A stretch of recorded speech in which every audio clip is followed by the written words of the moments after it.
Okay, so tonight, as I mentioned in the email and have on the website and also have on this, we're going to go through Ephesians 6, 1 through 4.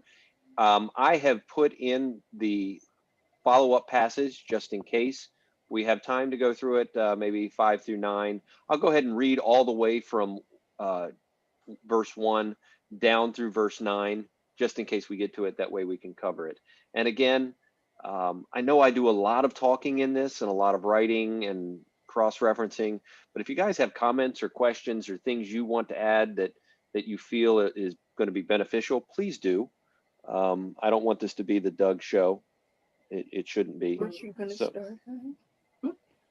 So we are in Ephesians chapter 6. We'll start with verse 1. And of course, this is related to the previous section that we looked at for a long time, and I will reference that here in a minute. So Ephesians chapter 6, verse 1. Children, obey your parents in the Lord, for this is right. Honor your father and mother, which is the first commandment with promise, that it may be well with you and you may live long on the earth. And you, fathers, do not provoke your children to wrath, but bring them up in the training and admonition of the Lord. And then moving down into verse 5, bondservants, be obedient to those who are your masters according to the flesh, with fear and trembling, in sincerity of heart as to Christ, not with eye service as men pleasers, but as bondservants of Christ, doing the will of God from the heart, with good will doing service as to the Lord and not to men, knowing that whatever good anyone does, he will receive the same from the Lord, whether he is slave or free. And you, the masters, do the same things to them, giving up threatening, knowing that your own master also is in heaven, and there is no partiality with him. The more I look at it, I'm sure I don't want to get into verse 5, but we might. So we are in the middle of a section. This isn't, we're in Ephesians chapter 6, which I always like to bring out. We need to pay attention when you jump into a chapter that there's a lot of stuff that came before this. And just to quickly remind ourselves, Ephesians has been all about what God has done in saving us, what God has done to us, for us, and how he has changed us and made us part of a family and made us one with Christ and one with each other. That's chapters 1 through 3. And then chapters 4 through 6 are the implications of that. Now, how should you live? And so there's been a lot of talk about our walk, which is the way we live. A lot of talk about how we live together as the church, the body of Christ, how we serve one another and minister to one another and grow in our faith, and how the church then grows as a whole to where we all are on the journey to becoming more like Christ. As part of that, we are called to be filled with the Spirit, which was back here in chapter 5, verse 18. Do not be drunk with wine, in which is dissipation, but be filled with the Spirit. One of the results of being filled with the Spirit is submission, verse 21. Submitting to one another in the fear of God. Now, this is everybody within the church is submitting to one another in the fear of God. And then Paul begins to break it down. And he breaks it down into the family unit. So he's been talking about us being the household of God, being a family, being one and united as the entire church. And then he's going to now break that unit down further into the individual families within that church. And he's going to take the Christian walk down into the nitty gritty, which is how husbands treat wives, how wives treat husbands, how children respond to parents, how parents respond to children, and then masters and servants. And so he's going to deal with all of those relationships, which should be changed as a result of our being filled with the Spirit and submitting to one another. And the primary attitude that he wants us to have in our relationship to one another is that of submission, that of putting ourselves under each other. It is the exact opposite of pride, and therefore the exact opposite of everything we see in our society. So that's the review. Any questions about that? Comments? Okay, a couple things I want to point out as we look at the passage we're on now, and I'm going to go back to the previous passage again just to show us. But notice a couple of the phrase here, in the Lord, and of the Lord in these phrases, in this passage. And then down in the next passage, which we're going to deal about, as to Christ for the servants, as to the Lord, from the Lord, knowing your own master. So masters and servants are supposed to deal with this. And then we looked in the previous passage, just as Christ, and husbands. Oh, that was the husbands. Back as the wives, as to the Lord. We looked at this. What Paul is doing here is he is relating every one of our relationships to how we view God. In other words, wives are to submit to their own husbands in the same way they submit to the Lord. Husbands are loving, and that is a form of submission, their own wives, as Christ loved the church. Children are to obey their parents as they obey the Lord in the Lord. Parents are to teach their children, bring them up in the training of the Lord. Servants are to be obedient as to Christ, and masters are to treat their servants just like their master treats them. And so all of our relationships with each other are ultimately founded on built on the foundation of our understanding of God and our relationship to God. Now, this should not surprise us. What is our church motto that we have on our bulletin? Loving God and loving people. Loving God and loving people, right? Where do we get that from? The Bible. Good answer. That is right. Rule. The golden rule, which is scripture, it's the greatest commandment and the second greatest commandment, right? Jesus was asked, what is the greatest commandment? And his response was what? Your, Go ahead and say it. You're right. your soul, strength, and mind. And second is to love your neighbor. Right. So the greatest is love the Lord your God with all your heart, soul, mind, and strength. And the second is like it, love your neighbor as yourself. Now, what Jesus was doing was summarizing the 10 commandments, which we're going to get to here in verse 2, as we'll see. But his point was, and the point of the 10 commandments was, your primary responsibility is your relationship to God. You are to love God with all your heart, soul, mind, and strength. Number one. If that is happening, it will impact your relationship to others. You will love your neighbor as yourself. And in this specific instance, what Paul is saying in Ephesians chapter 5, the end of chapter 5 and the beginning of chapter 6, is breaking it down into the very basic family unit. If you love God with all your heart, soul, mind, and strength, then you're going to love your wife. You're going to love your husband. Children will, if they love God, will obey and honor their parents. They will love their parents to the point where they'll want to obey them. Fathers, parents, which we'll talk about here in verse 4 in a minute, are going to not treat their children with contempt and provoke them to wrath, but will love them as they love the Lord and will want to train them up in the training and admonition of the Lord. Same thing with the relationships that we'll get to here with servants and masters. Servants will be obedient to their masters because they love their God. And because they love God, they'll want to obey their masters. And masters will treat their servants with respect and honor and dignity because they love their God, and they will want to treat their fellow man as they expect to be treated. It's the golden rule in action in every one of these relationships. Now, what makes this so difficult is what? What makes this whole thing so difficult? You don't love the Lord like you should. You can't do Yeah. it. No. We don't do number one. And so it's, well, I don't want to say it that way. We don't do commandment number one. we don't love God as we should. And so it's difficult for us to love each other. And this is the problem we see in our society over and over and over and over again for 7,000 years of human history. It was the problem that we saw with Cain and Abel in Genesis chapter 4.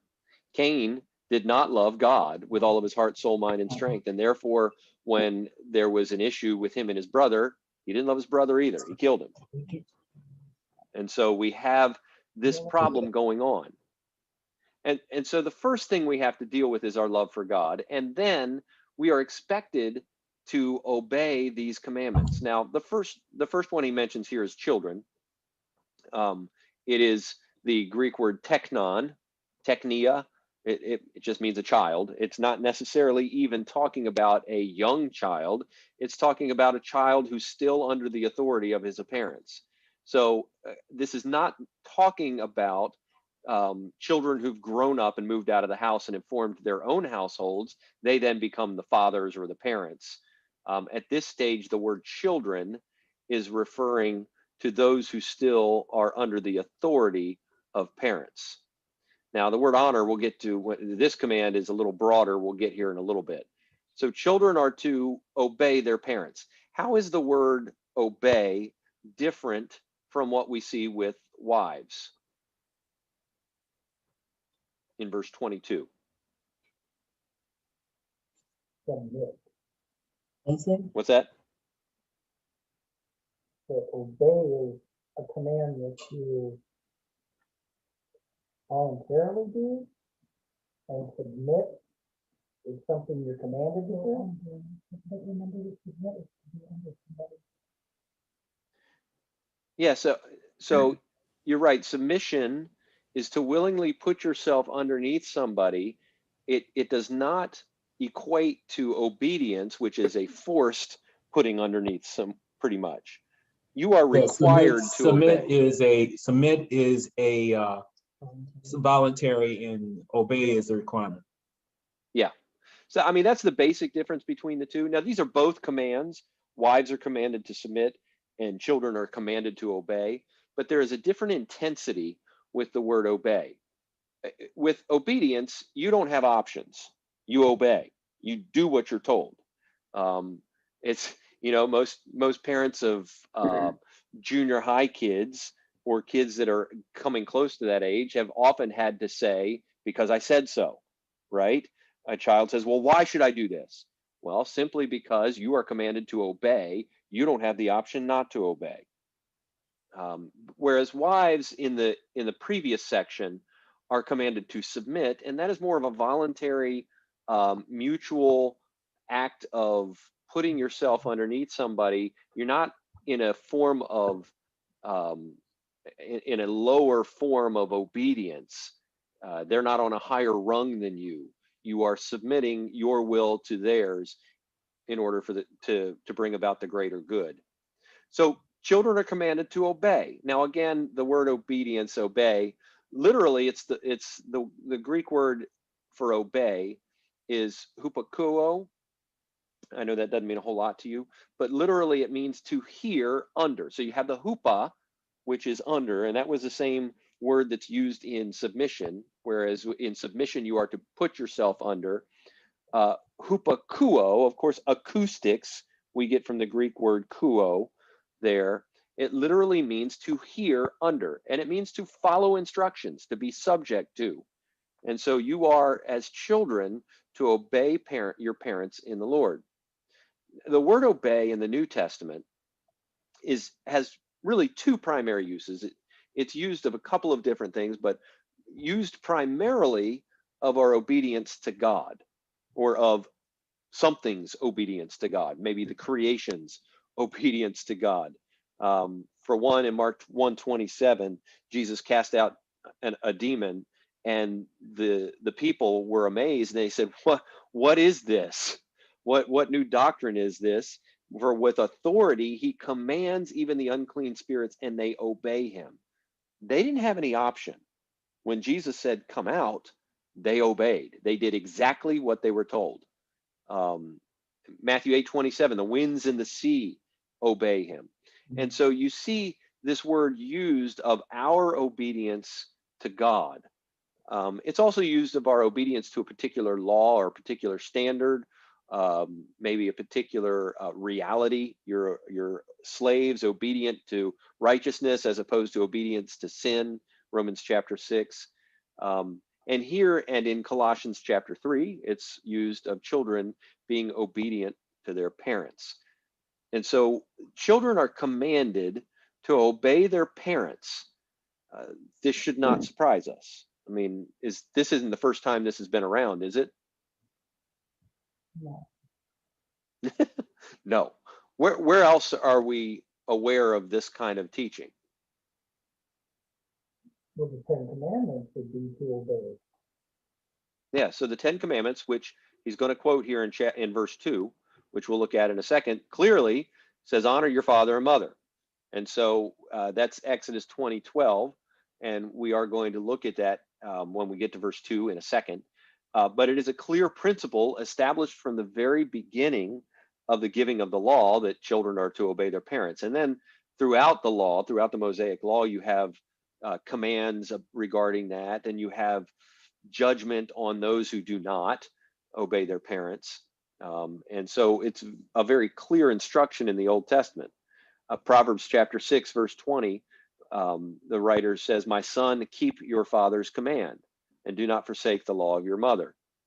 Down in Proverbs 23, verse 22, he says, listen to your father who begot you and do not despise your mother when she is old. This is something important that our children need to remember. When we get old, they need to listen. So children are to obey their parents. That's fairly, I think, fairly clear. The sphere of their obedience is in the Lord. This, I think, has to do with kind of one of the motivation behind the obedience is not just love for their parents, but ultimately love for their Lord. So they want to please and glorify God. They obey the Lord, and as a reflection of that and a result of that, they then obey their parents. Obedience to authority is one of the clear aspects of our relationship to God that is a result of our relationship to God. When we obey God, we will obey the proper authorities that have been put over us. And really, the reformers saw this commandment, the honor your father and mother, as not just an instruction in this primary relationship, but as having implications even broader to go into various aspects of our relationship to other authorities over us. So children are to obey their parents, and we as parents are to expect their obedience. He gives the reason, and we know it's a reason because of the word for. For this, the obedience, is right. This is the reason why children should obey their parents, and it's very simple. It's the right thing to do. It is that which lines up with the correct standard of living. It is the just thing, the righteous thing, the correct thing. That's the idea behind the word right there. It is the Greek word dikaios, which is used of righteousness, used of God's righteousness. And we said that before that God's holiness is his estimation of himself as the supreme being, the greatest of all beings, and his righteousness is him acting in accordance with that. So he acts in accordance with the right thing, which is the fact that he is the greatest being. Our righteousness, when we are righteous, we are living in accordance with our understanding of who God really is. And so it is living in accordance with the right standard, the correct standard. And so children obey their parents because it is the right thing to do. Verse 2. Any questions about all that? That's fairly clear. Verse 2. Honor your father and mother, which is the first commandment with promise, that it may be well with you and you may live long on the earth. So this is a quotation of commandment number 5. So let's go back to Exodus 20. And I'm going to take us there and we'll look at it. I'll make this larger.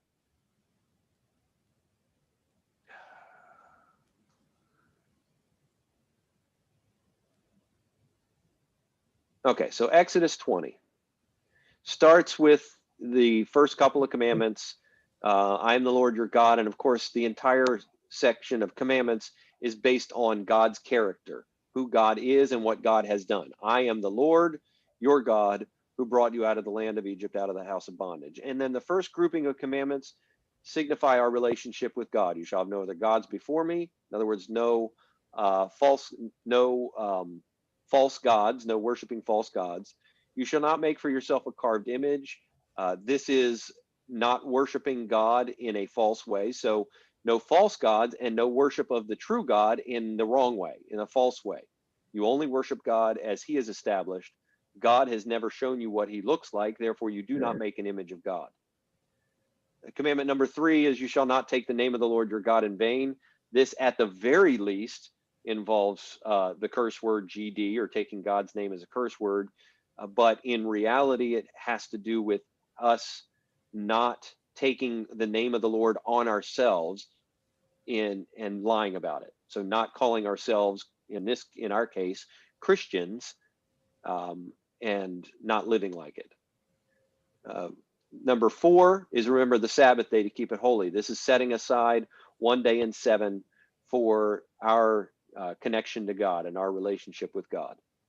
And then right after that, the first commandment in relationship to everybody else.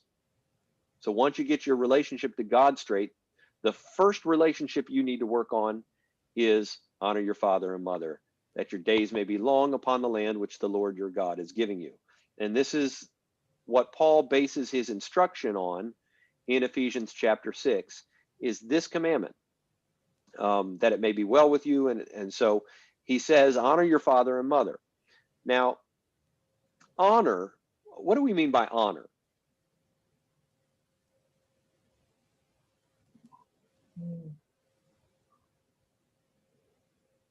Remembering?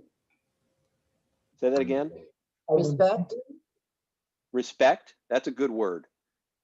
That's a good word. I often put it, you honor them by the way you live. Okay.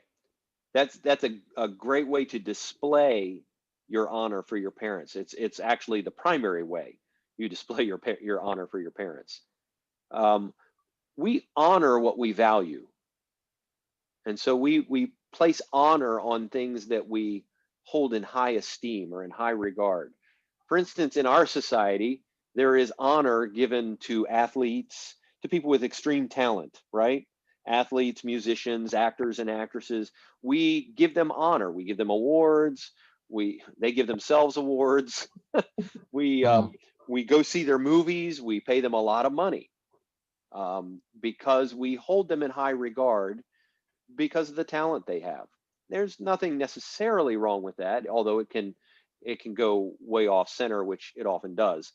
But we honor our elected representatives. We honor the office of the president and our president when he's in office. We honor our elected officials. We honor those who have sacrificed themselves for others. We honor those in the military. So we respect and value and hold them in high esteem. This is the idea of ultimately we honor God. We hold him in high esteem. And every one of these other honors that we give is a dim reflection of the honor we have for God. And so in that dim reflection way, we are called to honor our parents. Now, this goes much deeper than obedience. Honor is a broader word than obedience. This would extend even to those children who are now adults who live outside of the home and have formed their own home. They are still to honor their father and mother. This one never ends until the day you die. To this day, I still honor, I hold my father, who is now passed away, in high regard. Doesn't mean I think he was perfect, but it means I value him and value the lessons I learned from him and the time I had with him. And I respect who he was. And I live a certain way, as Richard said, as a result of that. And so honor is a much broader word than just obedience. But children, part of the honor that they give is the way they live while in the home, and that is obedience. So we are called to honor our father and mother. And it's called here, according to Paul, the first commandment with promise. And so he gives one reason here why you do it, because it's the right thing to do. But he's going to give a second reason here, which is so that things go well with you, so that you have a good life. And this is a good general principle. We see it in this passage here, where he says, honor your father and mother, that your days may be long upon the land which the Lord your God is giving you. Now, in specific context, God here through Moses was speaking to the Israelites that were around the mountain, Mount Sinai, that were on their way to the promised land. And so this was a specific promise to them. And you see it fleshed out even further in Deuteronomy chapter 28, where you see the blessings of the Mosaic law. And if they obey these things, God promised specific blessings. But in general principle, it is true, and this is why Paul brings it forward here in Ephesians 6, that if you honor your father and mother and obey them as children and grow up and live a life that is honoring to them, you're going to have a decent life as a general principle. Now, it's not a one-to-one correspondence. It doesn't mean that everything is always going to go exactly right for you and everything's going to be perfect. We know that. That's obvious even from the scriptures. But we do know that as a general principle, if you are a good person who obeys your parents as a child, honors your father and mother throughout your life, you're going to have a decent life. Your life is going to be okay. You're going to be all right. You know, Doug, I've talked with people about this, honor your mother and your father, where they think respectively you're supposed to, no matter how bad your parents are, how terrible they are, even if they and how bad they treat you, you're supposed to give them gifts. And some people have that simple latitude to this what this means, honoring your mother and your father. But basically, if you look at it, it talks about a relationship. It's deeper than just giving a gift. Yeah, it's much deeper. You are right. It's much deeper than just giving a gift. And I would say if you have terrible parents, number one, okay, so the obedience. We have to remember that if you have terrible parents that are commanding you to do things as a child, and none of us are children here, but most of us have kids or have grandkids, we can think along these lines. Obviously, if parents are instructing their children to disobey God, to do things that are in direct disobedience to God, then no, children should not obey those, because much like the apostles in the book of Acts said, we must obey God rather than man. Same with children and their parents. They must obey God rather than man. Now, the only way that really works is if a parent is instructing or demanding a child to do something that specifically violates a law of God. It's not that you don't like what they said or you don't think God would want me to do that. It is if it specifically violates a law of God. That's the important caveat there. And honoring it, let's say you have terrible parents and they're criminals, and they steal, and you as a kid were raised in that life. How would you honor that type of parent? And I would say it's live like you should live, not like they taught you how to live. That's why You I think honor, that's why I think it put emphasis on in the Lord, because right? that's the Absolutely. base of your obedience in the Lord. And Yeah. having this is a two-way relationship between you and your parent. Basically, it's talking to believers here. And if the parent is a believer and the child is a believer, the relationship can work in the Lord. But it's there's some difficulty if your parent is not saved and try to teach you things to go against the word of God. Yeah. That So it's that kind makes of things yeah, it's kind of hard in honoring the mother and father under those guys. right. That is difficult, but much like we talked about with husbands and wives back here, where the Paul doesn't say wives submit to your Christian husbands, and he doesn't say husbands love your Christian wives. Mm-hmm. The command is given, love your wives, and wives, you submit to your husbands, whether they're Christians or not. The same is true here of children, and as we'll see, parents. Children are to obey and honor their father and mother, whether they're Christians or not. Now, again, you mentioned, and it's very important, it's in the Lord. So they are to honor and respect them, whether they be Christians or not, just as they would honor and respect God, and live in such a way to please the Lord, and that honors their father and mother, whether their father and mother are good parents or not. If children please the Lord with the way they live, they are honoring their father and mother. And the result is, on average, as a general principle, it'll be well with them and they'll have a long, good life. It's much like train up a child in the way he go and when he's old, in the way he should go, and when he's old, he will not depart from it. That is not a statement that, that is a absolute truth, that if you do exactly the right stuff as a parent, your kid will always and unfailingly have a good, godly life. No, that's a general truism. It's a proverb. It's a general truism that if you as a parent teach your child right, as he gets older, he or she gets older, they will end up going down the right path, for the most part, as a general truism. The same is true here. If you honor your father and mother as a child, for the most part, you're going to have a good, long life. Now, we live in a sinful world, so there could be sickness, disease, accidents, things that happen, bad people that do things to you. And so it's not a guarantee. It is a truism that on the whole, you will have this promise fulfilled in your life. And I am going to stop there. See, we didn't even get to verse 4. Any further comments or questions about that? So that one's easy because I have a question. Real quick. It's talking to the children right now. So these children are supposed to be Christians as such. But I also thought about in 1 Peter when he says to honor everyone, love the brotherhood, fear God, and honor the king. Yes. Is that the same kind of words? I mean, it is. Yeah, it's the same he's idea. Writing to people who are in the dispersion there. I mean, people that have been Correct. Scattered through persecution. And the people that he's calling them to honor are not necessarily Christians there. Yeah.